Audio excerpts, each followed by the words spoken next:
Kuş desem dayanırsınız, pişik desem qaçırsınız.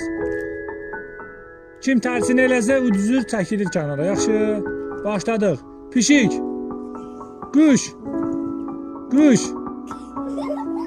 Halimə, Yusif, Zahra çıxdı. Gəlir kənara. Kuş.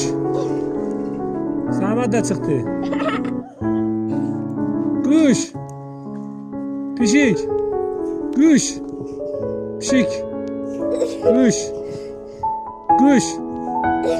Zahra ile balaca Yusuf çıktı. Pişik. Kuş. Kuş. Adam yetti. Adam çık. Pişik. Kuş. Pişik demiştim, Uğur tarifem bildi. Uğur çık.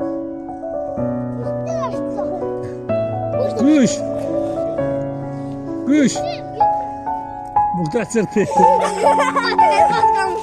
Kim kaldı? Tabii ki pişikler kaldı. Bunlar kimdi pişikler?